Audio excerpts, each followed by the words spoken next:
Salut à toi et bienvenue sur cette nouvelle vidéo sur laquelle je vais te partager les positions qui m'ont rapporté le plus de performance sur ce mois d'octobre. On est le dimanche 12 au moment où je tourne cette vidéo. Les marchés sont encore fermés évidemment et on n'a même pas encore terminé cette première moitié du mois d'octobre et j'ai déjà généré plus de 24 000 € de profit. Sachant que j'ai encore des profits qui sont en train de tourner sur des positions que j'ai pu prendre, on va en parler justement après. Mais pourquoi je te partage ça? J'ai pas trop l'habitude à la base de partager mes gains, c'est pas forcément quelque chose sur lequel je suis le plus à l'aise, pourtant ça fait partie du métier du trading, mais je sais que malheureusement sur les réseaux sociaux, il y a à la fois beaucoup de mensonges, de la désinformation, et que tu me crois ou non sur ces résultats, ce n'est pas gênant. Ce que je t'invite à faire, c'est à rester sur cette vidéo pour pouvoir t'imprégner de la plus-value que je partage et en même temps avoir la véracité des informations que je vais pouvoir te donner, parce que tout ça a été partagé en temps réel sur le canal que tu pourras retrouver en cliquant sur le lien qu'il y a dans la description de cette vidéo. Et au passage, ce que je t'invite à faire également, c'est à t'abonner à la chaîne YouTube, à mettre un like sur cette vidéo, à mettre un commentaire, parce que ces vidéos demandent énormément de temps. Je vous partage beaucoup de plus-value, je vous partage en toute transparence comment j'analyse les marchés, mes résultats, que ce soit sur des trades qui ont terminé en positif ou en négatif, parce que ça fait partie du trading et il est hyper important de le rappeler. Malheureusement sur les réseaux sociaux, comme je disais juste avant, il y a beaucoup de désinformations, de mensonges, il y a beaucoup de personnes qui partagent uniquement les gains, peut-être pour flatter leur ego, peut-être pour une question marketing, et pourtant, bien en fait, vous savez très bien qu'en réalité, c'est pas possible d'avoir que des gains sur les marchés. Donc c'est pour ça que j'ai envie vraiment d'apporter une touche nouvelle sur les réseaux sociaux vis-à-vis de cette transparence, vis-à-vis de ces informations liées à par exemple de la gestion du risque, sur des trades qui sont performants sur le marché, sur par exemple des moments où c'est pas forcément évident dans le trading, c'est-à-dire vis-à-vis de son mindset, de sa psychologie. Et avant de démarrer concrètement cette vidéo, je vais me présenter à toi. Alors je m'appelle Vivien, j'ai 29 ans et je suis trader. À 22 ans, j'ai quitté ma dernière année d'école d'ingénieur pour me focaliser à 100% au marché. Depuis, j'ai obtenu plusieurs certifications qui sont reconnues à l'international et chaque jour, je continue d'affiner ma méthode. J'opère majoritairement sur l'or et j'analyse en multi-assets, c'est-à-dire que j'ai les compétences pour analyser d'autres marchés financiers également. Et ça avec une approche technique, rigoureuse et ancré dans la réalité du terrain. Le trading me permet aujourd'hui de vivre à mon rythme et de voyager à travers le monde. De l'Indonésie aux Amériques, des pays du Nord aux pays d'Afrique. Mais ce dont je suis le plus fier, c'est d'avoir pu aider plus de 400 traders à devenir rentables cette dernière année. Et si toi aussi tu veux progresser sérieusement avec une méthode claire, structurée et éprouvée, alors bienvenue à toi sur cette chaîne. Je sais que malheureusement sur les réseaux sociaux, on voit souvent des personnes qui partagent des ratios négatifs, ce qui est pour moi une énorme bêtise fondamentale vis-à-vis des marchés, parce qu'il est logique de couper rapidement ses pertes et de laisser courir ses gains pour être rentable, pour aller chercher du profit, pour aller chercher de la performance.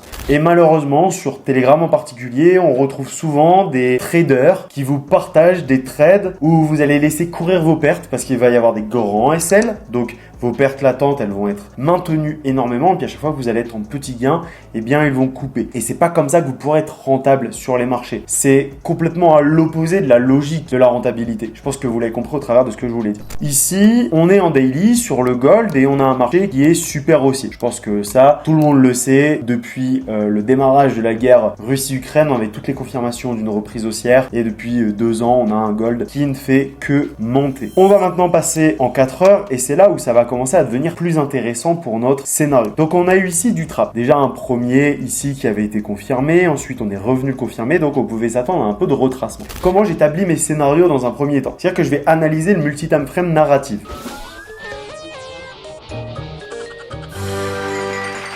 C'est parce que tu te concentres pas encore assez sur le multi-time frame narrative que tu perds en trading. C'est simple, tu prends pas assez de recul sur les marchés. Ça, c'est quand tu es dans les embouteillages à Paris. Tu as l'impression qu'il y a tout qui est en bordel, tout qui est arrêté. Et plus tu vas prendre du recul, comme si tu étais dans une montgolfière, et plus tu vas te rendre compte qu'en fait, tout est fluide. Je suis sûr que tu vois là où je veux en venir. Eh bien, c'est exactement ce que tu dois faire sur les marchés financiers. Tu dois reculer dans tes time frames, mais sur des time frames beaucoup plus grandes. Typiquement, ce que je vais faire, c'est que je vais commencer par analyser la partie fonda de mon actif. Donc, ça va être via le monthly et le weekly. Ensuite, je vais regarder où on en est dans tout ce scénario grâce à mes hautes time frames. Donc, ça va être en HTF, mon daily et mon 4 heures. Si tu prends une armée qui est en train d'avancer vers le champ de bataille, ça, c'est la grosse infanterie lourde. Ce sont les tanks, les gros véhicules qui sont en train d'avancer. Donc là, ce que je vais faire, c'est tout simplement analyser mon OF et mes liquidités. Ensuite, ce que je vais faire, c'est que je vais descendre en MTF. Je vais aller regarder donc mon 1 heure et mon 15 minutes. Ici, mon H1 et mon M15, ce sont mes time frames véhicules légers qui vont suivre et être derrière les traces des gros blindés, des tanks, des chars, ce que tu veux. Pareil, je vais analyser mon OF, ma structure si tu préfères, et mes liquidités. Une fois que j'ai ça, moi ce que je veux faire, c'est tout simplement essayer de suivre au maximum ces time frames là comme je trade plutôt en day trading, voire même du swing trading sur certaines de mes positions. Et puis ensuite, si tu veux, du MTF pour peut-être aller chercher quelques confirmations en fonction de ta structure, ou plutôt si tu es typé scalper. Donc là,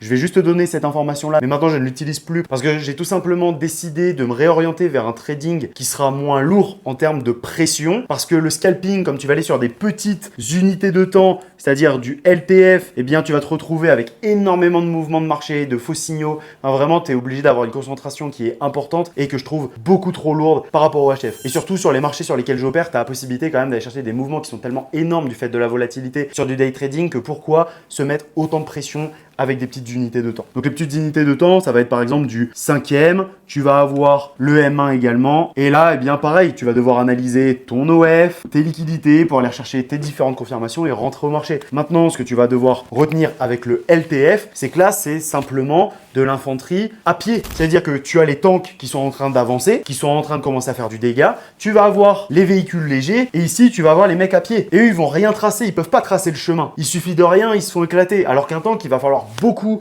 l'attaquer pour pouvoir le dérouiller. Et ce qui va me permettre dans un premier temps d'analyser, comme je suis en train de le montrer ici, sur les grandes unités de temps, par exemple le daily, le 4 heures. Donc ici, sur le 4 heures, on a un marché qui a reconfirmé son trap et qui lui amène un peu de retracement baissier dans notre leg. Et ce que je vais faire, c'est que je vais descendre sur du 1 heure et du 15 minutes pour aller établir mes structures qui, elles, sont censées suivre ce scénario et qui vont parfois donner des indications sur attention. Là, le scénario, il est en train de se calmer. Potentiellement, on pourra avoir un changement d'order flow. Potentiellement, on peut continuer d'accélérer. Là, ici, on est hyper haussier. On n'a pas spécialement de signe majeur de retournement. Donc là, ce que je vais faire ici, c'est que je vais établir ma structure qui en 1 heure était ici. Donc tu vois, elle est importante. Cependant, j'ai un niveau de liquidité qui avait déjà été repris par ce niveau-là. Donc je vais te le mapper, qui est important. Donc là, on a notre niveau de liquidité ici en 1 heure qu'on est venu rechercher. On voit qu'on est revenu dans un magnifique bloc ici. Donc là, le marché, il est là à l'instant T. Je suis pas encore rentré en position. Je regarde mon 15 minutes. Qu'est-ce qu'il se passe sur le 15 minutes? Et là, on est revenu chercher énormément de liquidité sur le 15 minutes. Tu vois, on est revenu chercher tout ça. On est même revenu chercher ce niveau-ci. On est revenu également taper dans notre bloc le niveau de la VAH, Volume Area High de notre volume profile.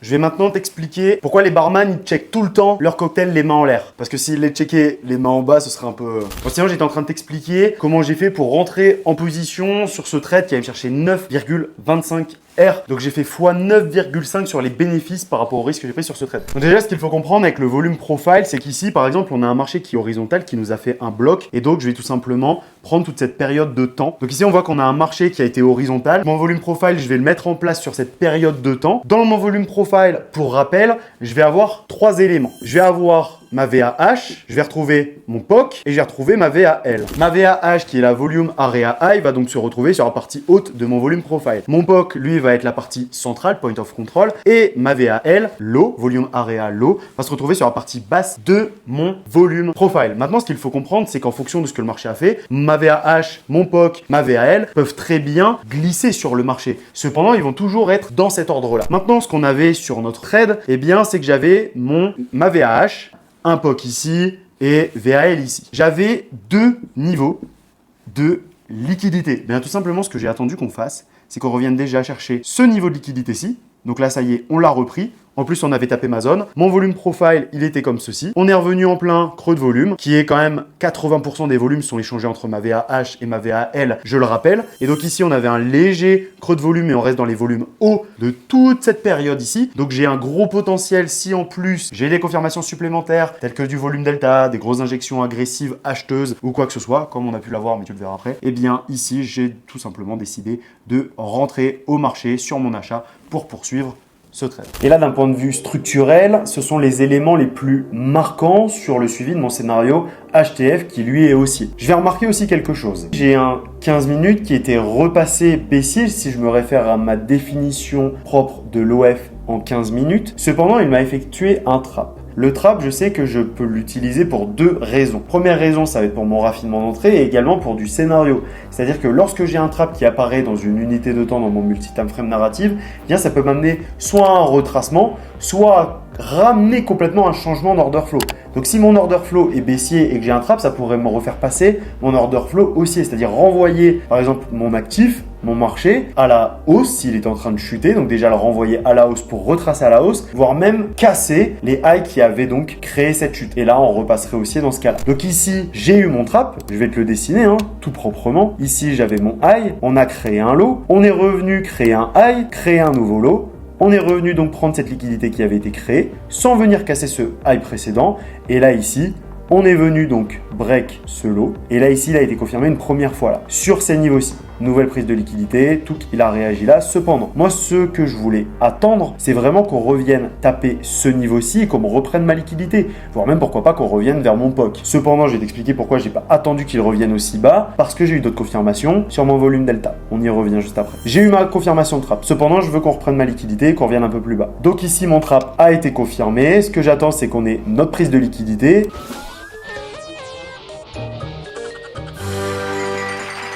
Ça y est, c'est acté. Les scientifiques ont enfin annoncé que manger réduirait la faim. Et nous allons enfin parler des liquidités, sujet tant exposé sur les réseaux sociaux de plus en plus. Parce que les gens se sont enfin rendus compte que le marché, c'était de la liquidité. Cependant, il y a énormément de blaireaux qui rapportent n'importe quoi à ce sujet. Mais je vais faire très simple. Je vais parler de ma définition de la liquidité en termes d'analyse graphique. Comme ça, on va faire très simple pour toi comprendre au mieux. Ton marché, il faut comprendre une chose, c'est qu'il évolue d'équilibre en déséquilibre. Donc, tu vas régulièrement voir le marché qui va faire, par exemple, du push haussier, du retracement pour se remettre à un prix d'équilibre, puis repartir. Et dans un marché baissier, il va chuter, remonter, retrouver un petit niveau d'équilibre, un prix d'équilibre, pour ensuite repartir. Eh bien, ces différents niveaux, donc là ici sur de la hausse, et ici sur de la vente, ces niveaux de retracement, donc le plus bas et le plus haut de retracement, sont tout simplement tes niveaux de liquidité. Donc lorsque tu vas avoir un marché qui part à la hausse, et qui te laisse des niveaux de liquidité, eh bien là où je vais trouver le plus intéressant d'acheter, c'est pas à chaque fois que je me dis ok, il a break ça, je vais essayer d'acheter ici pour target. Non, parce qu'à un moment, le marché a besoin de liquidité pour aller plus haut. Donc moi, ce que je vais faire, c'est que je vais tout simplement attendre qu'il revienne sur des niveaux intéressants pour me dire ok, il a un potentiel de retracement. Où est-ce que je peux venir dans mes différents narratifs? Eh bien, peut-être chercher ce deuxième niveau de liquidité ou ce troisième. Très généralement, le premier niveau de liquidité, il peut faire réagir, mais c'est pas celui qui va faire réexploser le marché. Ça peut arriver sur des grosses unités de temps parce que plus on va être sur des unités de temps longues comme du 4 heures, du daily, du weekly, du monthly, etc., plus ces niveaux de liquidité vont avoir d'impact sur le marché. Donc ce que je vais faire très généralement sur mes structures en tout cas, et même ça peut arriver dans certains cas sur du HTF, je vais attendre qu'on revienne chercher à minima mon deuxième niveau de liquidité pour attendre des confirmations pour pouvoir racheter le marché et aller chercher de très très bonnes performances. Et si j'ouvre mon volume delta, ici tu vas pouvoir t'apercevoir qu'on a un marché qui chutait assez violemment dessus, qu'on est venu faire quoi? Retaper une zone de résistance importante sur le 15 minutes. Regarde la zone de résistance, je vais simplement prendre à peu près 50% de ma mèche jusqu'à son plus bas et puis je vais retracer dans le passé tous ces niveaux de résistance. C'est rare qu'on y vienne, tu vois, c'est une bougie sur peut-être une vingtaine, une trentaine quand on regarde comme ça à vue d'œil. Cependant, elle a clôturé où? En plein sur le gros niveau de résistance qu'on retrouve ici. Donc quand on a des niveaux de résistance comme celui-ci, on peut s'attendre à ce que les acheteurs rentrent au marché parce que là, on arrive sur un trop plein de vendeurs. Ce que je remarque derrière, ça y est, mon trap a été confirmé une première fois, les vendeurs sont en train de se faire éjecter, derrière, j'ai de l'intégration d'acheteurs et puis on est revenu chercher ma liquidité, j'ai eu ma clôture donc haussière de la part du marché avec ma reprise de liquidité. Donc là, on est revenu dans mon volume delta et d'ailleurs, si on rentre dans le détail du volume delta, nous sommes revenus taper pile sur notre niveau d'entrée de volume. Donc là, tout ça ici, c'est là on a 80% de nos volumes, donc on est venu en plein dans notre entrée. Ici, j'ai mon volume delta qui me montre des acheteurs qui sont en train de rentrer Regarde, il y a eu un peu de vendeur dedans. Grosse rejection. La rejection, elle est donnée comment sur mon volume delta? Par de l'agressivité acheteuse. Donc là, j'ai eu mon trap qui a été confirmé, qui m'a donné un premier signe de reprise haussière. On vient me chercher mon deuxième niveau de liquidité. On tape mon volume delta dans ma zone d'entrée des volumes. J'ai mon volume delta qui s'aligne à tout ça. Je rentre. Donc là, ici, c'est simple. Je pose mon entrée lors de la clôture haussière. Ça y est, ma bougie s'est clôturée. Je rentre avec un SL qui peut être placé si je suis moyennement agressif juste derrière mon lot. Donc moi, j'avais précisément 60 pips de SL. Là, je suis en train de te faire l'analyse parce que j'analyse toujours les marchés sur les contrats à terme. Cependant, j'opère sur les CFD, c'est-à-dire que j'entre en position sur les CFD, mais j'analyse sur les contrats à terme.